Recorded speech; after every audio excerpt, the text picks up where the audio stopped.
salaamaaleykum mbokk yi xibaar yi dina ko junjee lañu koy dooree dem fële ci chambre administrative bu cour suprême dellusiwaat ci nga xamante ne moom la Khalifa Sall dugaloon moom ancien maire wu Dakar bi nag nga xamante ne njiitu réew mi Macky Sall da koo révoqué woon maanaam dindi ko ci maire bi nga xamante ne moom moo ko jiite tey jii nag cour suprême daal di dëggalaat li ni mel ñi nga xamante ne ñooy avocat mi dañoo mer ba futt ñu ne loolee sax boo moytuwul daañu ko yóbbu ci cour de justice bu CEDEAO dañu ciy déglu ki nga xamante ne mooy maître Alioune Cissé.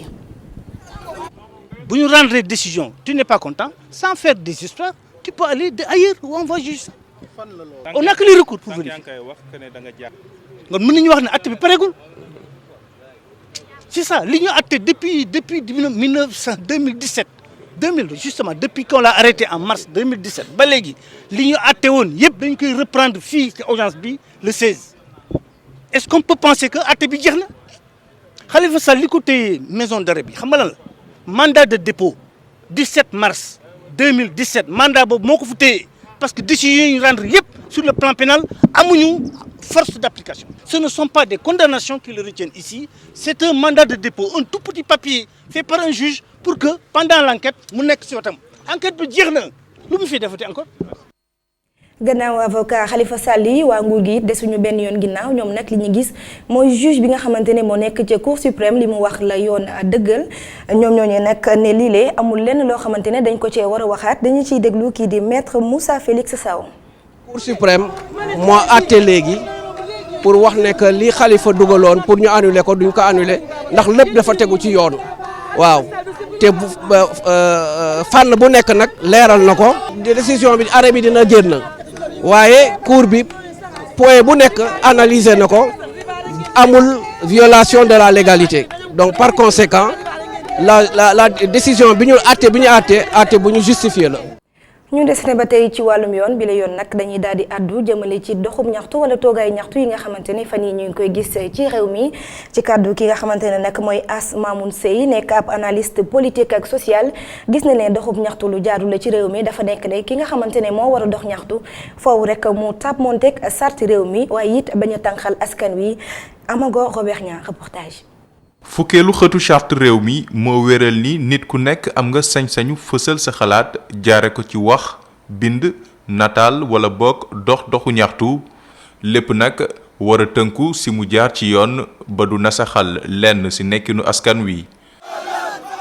loole nag lañu bari si ñuy faral di organiser yooyu le doxu ñaxtu di biral bu ñu sukkandikoo ci Asmamoun Sey li ni mel doonul lu bees te am na lu ko lal. loolu du lu bees. xaj na dafa gën a tar fi mu ne parce que yoon la li tax mu gën a tar mooy problème yi yokku na problème économique yi yokku na problème sociaux yi yokku na ba nit ñi léegi kon am na ay lu bees boo waxee pétrole wax gaz yi wax oru Kédougou bi et cetera même wax chômage bu nga xam ne dafa tar manque d'emploi bi nga xam ne dafa tar école bi nga xam ne dafa xaw a tar tuuti donc loolu moo tax mu gën a tar que at yi passé ñaareel bi tamit bëgg-bëggu nit ñi dafa yokku waaw te loolu tamit état ko war a yor donc looloo tax ne waruñu leen xalab mais li ñu war a def mooy se conformer à la loi. nit ñuy woote yooyu la doxu ñaxtu itam Asmamoun Sey jàpp ni ñoom it war nañ am doxalin bu mucc ayib. beneen bi tamit ñoom ñiy manifester bu ñu ne dañuy manifester jëmale ko ci benn nit. bu ñu manifester see jëmale ko ci groupe na ni manifester pour leeral nit ñi ne lii am na ak preuve donc dilemme boobu moo jaaxas te xam nga Sénégal xew-xew la gën a bëgg nga xam-xam xew-xew bi mooy ñi ngi dajee place Obélisque na fa ñëpp daje. doxu ñaxtu saa yu la soobee doon na lu yoon maye ba tax na gunge ko doon na lu war a mën nekk. parce que bu président de la République wala gouvernement di dem Diamniadio wala dem visite officielle dañu koy aar boobu am na ñoo xam ne ñu ngi ci caserne yi bu ko bëggee mën na ko am na gendarmerie am na force de l'ordre police am na ñi nekk Thiès et cetera parce que encadrer marche boo ko defee du la wàññi dara te du yàqule mais loolu il faut ñu am ce sursaut boobu nga xam ne dafay nekk institution démocratique patriotique pour respecter citoyen bi pour chaque fois ki buñ ko bindee parce que du demande d'autorisation information la. fii ci Sénégal ñuy gën di gis nit ñi di fësal seeni mettit jaare ko ci doxu ñaxtu bu dee yenn yi ñu yor kaaraange biir réew mi dinañ leen faral di gunge yeneen yi moom dañ leen di gàntal mu mën a jur diirante mbagg diggante waaye manifesté yi ak takk der yi ba sax yenn saay ay nit di ci ñàkk seeni bakkeen. jaajëf Amagor Robert Niang ñu waxtaanee métier tasum xibaar ambassadeur bu Grande-Bretagne nag daal di yëkkati ay kaddu jëmale ci mbir moomee ne dañoo war a sàmmonteeg liggéeyu taskatu xibaar ndax buñ ko defee rek ñoom ñooñu dina mën a def seen liggéey ci anam moomu waree moom nag kaddu yooyu mi ngi ko yëkkati ci jamono ji nga xamante ni ñu ngi doon seetaan film bi ñuy dippee Private War.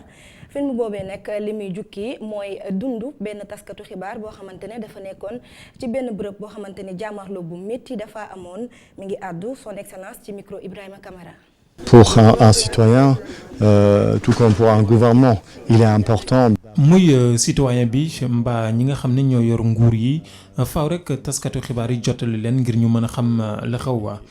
kon liggéey bu am solo la ba tax na Grande-Bretagne ak Canada dañoo jël ab bés di ci xalaat di ci càmbar naka la ñuy def ba aar taskatu xibaar yi ngir ñu mën a def seen liggéey na mu waree. Pour soutenir les journalistes. rawatina ci yenn réew yi nga xam ni dañoo nekk ci ay jéy maanaam ay guerre dafay kalaate kon bëgg nañoo fexe ba tëral ab plan boo xam ne mbootaayu réew àddina yi di Nations Unies moo ko sooke ngir ñu xam ana yan pexe la ñuy samp ba aar ñi nga xam ne ñooy taskatu xibaar yi ci àddina bi. Gouvernement ou d'autres organisations qui mettent en danger les journalistes. ñu wutali ca yëmbal ñu ko junjee nag ci ndorteeli xibaar yi askan fa nekk ñoom nelawatuñu ba yandoor ndax nawet bi dënmal si foofee nekk canalisation yi dara cee baaxul assainissement naka noonu ñu mat ba futtu génn nag di sàkku ndimbal ci ñi nga xamante ne ñooy kilifa yi bu dal ngaaj reportage. amoon na ay at fii ci Bayal 52 kenn mënu fee yegg si nawet jotee inondation yi doonoon loo xamante ne lu jaaxaloon population bi la ak réseau d'assainissement bu baax bu ñu leen fi defal. waaye dafa mel ni ñoom askan wi canalisation yooyu toppatoo wuñ ko dara. konte woon ay jafe-jafe yu tar ci wàllu inondation yi ñu dox ci di ci xeex pendant ay ati at ba benn projet ñëw installé lu ñu fii benn canal mais jafe-jafe bu ñu am mooy après bu ñu installé canal bi nit ñi canal bi dañ ko defoon pour ndoxu taw bi su ñëwee mën a dem directement versé wu ci bassin bi mais nit ñi dañuy ñëw di ci tuur seen ndoxu salte yi. ñu ci sotti ndox di ci sotti mbalit mu dem bay ba commencé am xet boobu di dem ba ci poste de santé bi nekkee ci wet gi. poste bi aussi am na ñu fi feebar am na ñu fi hospitalisé yenn xet yi aussi di ñëw si ñoom aussi mën na indi leneen ndox bi jàllatul léegi mu ñuy indi encore yeneen feebar ay lu mel ni tuberculose lu mel ni paludisme donc vraiment ñi ngi ñaan à l'État ñi ngi leen di ñaan à ce que vraiment ñi war a mun ci taxaw pour loolu ñu war ko mën a faj. nawet bi di waaj a tàmbali Yeumbeul Nord di xaar ñu dimbali ko ci ab plan d'assainissement bu baax waaye it ñuy ñaan responsable yi nekkee fii ci commune bi di ñaan ñoom population bi nañuy toppatoo li ngir ñu mën a xeex inondation yi fii ci banlieue bu Dakar. dellusiwaat ci Ndakaaru waxtaanee ak bërëb yi nga xamante ne ñëpp ko bokk ñu duppee ko espace public toppatoo saytu ak seet setal ga ca war daanaka ñi nga xamante ne lañu ko dénk dañu koy faral di fàtte benn jardin wala sax lieu public boo dem day fees dell ki mbalit askan yi nga xamante nag ñoo dëkkee ca bor boobu wala sax ñi ciy faral di dem ànd ak seen i njaboot di ki feexlu ñu ngi koy ñaawlu Ibrahima Camara reportage. ay jumtuwaay yu tumranke bërëbu dalluwaay yu ñàkk toppatoo mbalit mi am fa bayre lool noone la xar kanamu Ndakaaru bindu askan wi di ko ñaawlu. état bi am na ci part de responsabilité mais nuñ tamit citoyens yi tamit am nañ ci part de responsabilité parce que tamit état bu defaree il faut que nuñ citoyens ñu jéem a xool nuñ ko toppatoowee. ku romb sànni ku lekk sànni lu waay jot rek sànni ko ci du si état parce que état bi ñu def lu ñu mën ñu ngi mànkoo di def ay affaire pour jéem ko setal. ku ne am na si wàll ci gis-gisu ñi ñu taseel te ñi yeewoo ci Ndakaaru. ñun ñëpp on est fautif ci kii bi parce que tey sa biir kër yow xam nga fu toilette yi nekk xam nga fu waañ bi nekk xam nga fu poubelle bi nekk boo lekkee ba pare xam nga fooy sànni sa mbalit mais ci mbedd bi yareewuñ leen noonu loolu il faut que gouvernement bi def ci lu war yaree noonu population bi. dëkkuwaay bi ñëpp la war a soxal bu ñu sukkandikoo ci kàddu conseil municipal bu commune bu Biscuiterie bii. muy man di yow di ku mun di doon même ku fi dëkkul sax bu ñëwee war na mën a am benn cadre de vie bu vraiment buy répondre à ses besoins. donc il y a tous ces facteurs là donc il va falloir que man dama naan waxuma sax wax yu Biscuiterie man Sénégal laay wax si boppam que nit yi nañu jiital seen réew te bañ a jiital leneen parce que bu ñu jiitalee suñu réew rek affaire bi baax. da ngay gis désencombrement yi ñuy def yëpp da ngay désencombré tey nga teg 2 jours ñëw gisaat gars yi toogaat fa parce que suivi bi moo manqué. jëm nañu jokko ak ndawal nguur gi yor wàllu jumtuwaay yooyu waaye mujjut antu.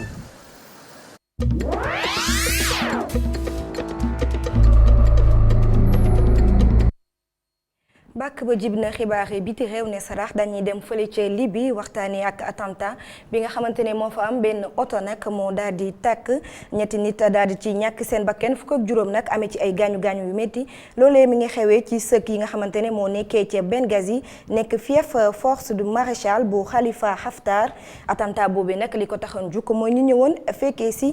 suulub ki nga xamante ne moo général Khalifa al-Messari nekkoon ancien patron bu force spécialisé nekk ci nguuru Mohamed Khadafi gannaaw foofee ca Libye dañuy dem ca France procès Fillon bi nga xamante ne daal dinañu jàppandi ne ñaar fukki fan ak ñeent ci weeru février jàpp fukki fan ci weerub mars atum 2020 la ñu koy daal di amal moom nag li ñu koy tuumaal mooy ay emploi fictif maanaam ay xëy yoo xamante ne nii teguñu ko fenn moom moomee nag nekkoon na fa njiitu jëwri nii ci ay atam nag fu mu toll nii mi ngi toll ci juróom benn fukki at ak juróom mu war a tontu ci détournement de fonds publics maanaam koppar yoo xamante ne ñëpp ko bokk mbir yooyu mi ngi xewoon ci atum 1998 jàpp 2013 ci Russie nag benn lakk bu métti moo fa am ci benn centrale thermique nekk ci banlieue bu Moscou bi benn nit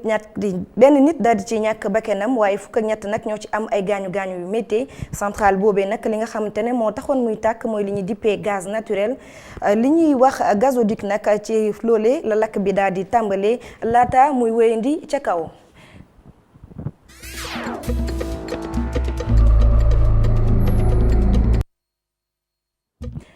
tàggat yaram la ñuy daal di door ak CAN 2019 Algérie nag daal di door Côte d'Ivoire ci tiro bi ñeenti bal ci ñett ñaari équipe yooyu nag benn bal la woon fu nekk waaye njaaxital bi nag Algérie moo daal di jël raw gàddu bi jàll ci demi-finale yi bu 19h jotee Madagascar nag daal di janook ñi nga xamante ne ñooy Tunisie ñaari équipe yooyu ku ci gagné mooy dajeek réewum Sénégal ci noonee nag la ñuy dellusiwaat ci jongante bi doxoon démb ci diggante Sénégal ak Bénin te Sénégal mujjee door waa Bénin benn bal ci dara ci noonee nag ñi nga xamante ne ñooy expert yëngatu ci wàllum tàggat yaram ku ci mel ne technicien bi nga xamante ne moom nekkoon na entraîneur bu ISO ñu gën ko xamee ci Babacar Traoré yëg dénk na ay kàddu Isidore Oumou Bikabou. quart de finale bu doxoon démb diggante Sénégal ak Bénin Sénégal am ca ndam benn bal ci dara doon na benn victoire bu gaynde yi mérito bu baax a baax. parce que depuis Coupe d'Afrique bi mu commencé ba léegi man loolu laa doon xaar Sénégal mi ngi doon jouer techniquement bon tactiquement bon physiquement ils étaient ñu ngi taxawoon nañu mais fulla ak fayda bi nga xam ne pour gagner ndam loolu la laaj démb Sénégal daf ko wone bi ñu tàmbalee ba arbitre bi mu sifflé pour tàmbale ba muy sifflé pour tas fulla ak fayda boobu la Sénégal wane. bile victoire tax ñu bëri di xalaat rek ne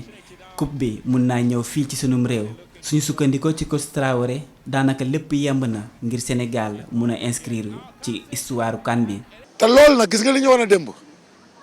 a démb buñ ko continuer surtout reste concentré xaw ma nu ma la koy waxee ci olof daal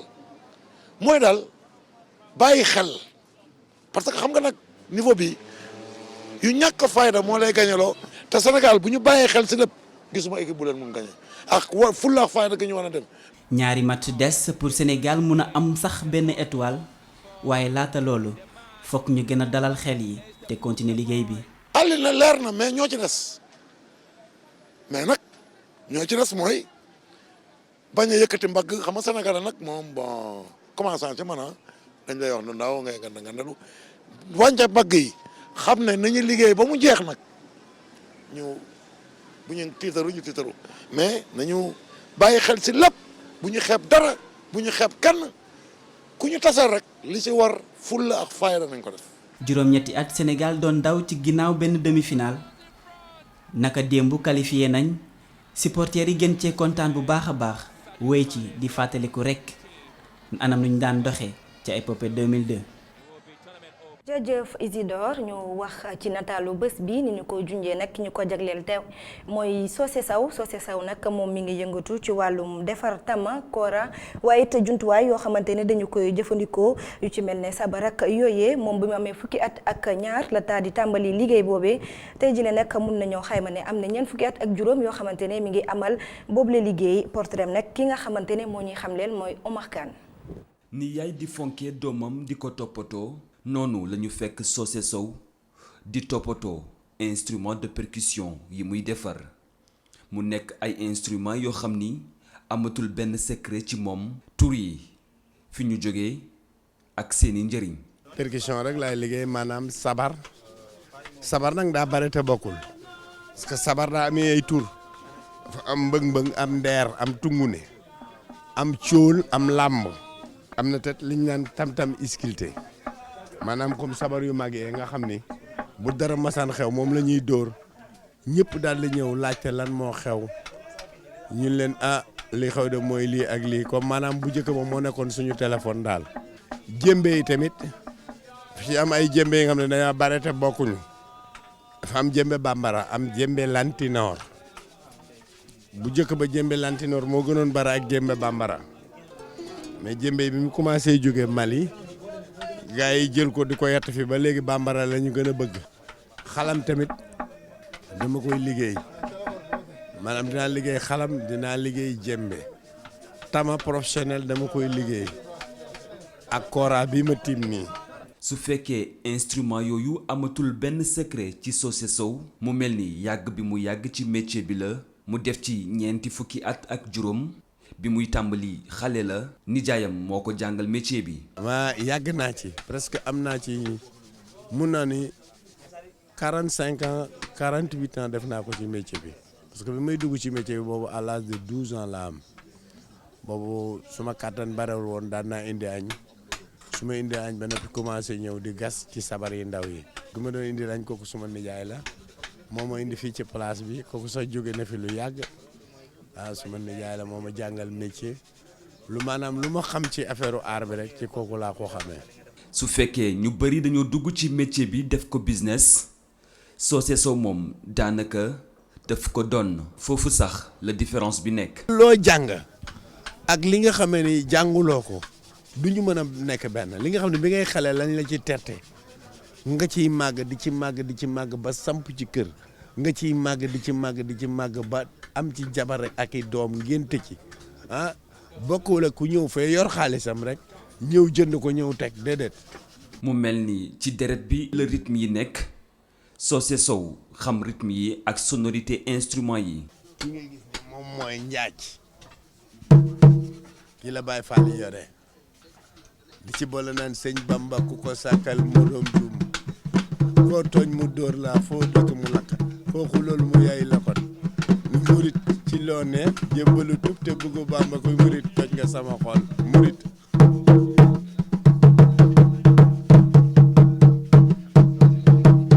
kii mooy njaaj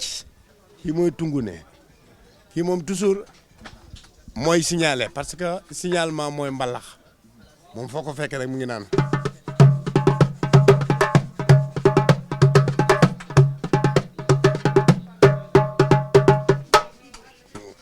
bii ma lay wan nag mooy jémbe bu ndaw 28 jémbe moom ay rythme yi ciy génn mënul génn ci sabar te rythme yi génn ci moom mënul génn ci jémbe lu tax benn sabar day am peeg mooy bant yi ngay gis nii moom lañ koy accordé jémbe du am peeg jémbe boo gis mu am fenn fuy peer rek wala mu am turu rek du raisonner quoi. kii mooy jémbe bu mag.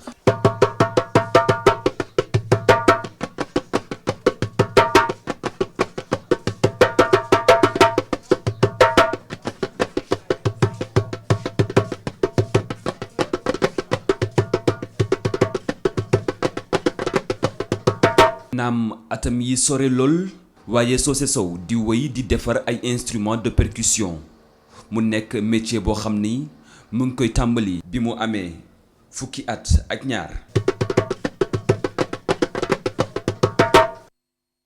jaajëf Omar Kane ci boobule nataal daañu wutali fële ca Sandiara waxtaanee ak luuma bi nga xamante ne samedi bu nekk dafay am luuma boobee nag bokk ci lu téye koomu dëkk ba waaye nag li nga xamante ne mooy gàllankoor bi mooy fu waay jugee rek daal di ñëw amul benn organisation tax nag ñuy sàkku ci kilifa yi ñu xoolaat mbir moom mooy naka la war a tëddee ndax tabaski bi di ñëw ñu bëri dañu fay indi seen i jur ñenn meeg ñaay mi it di dox bu baax dañuy ànd ak kii di Iyane Demba Tine.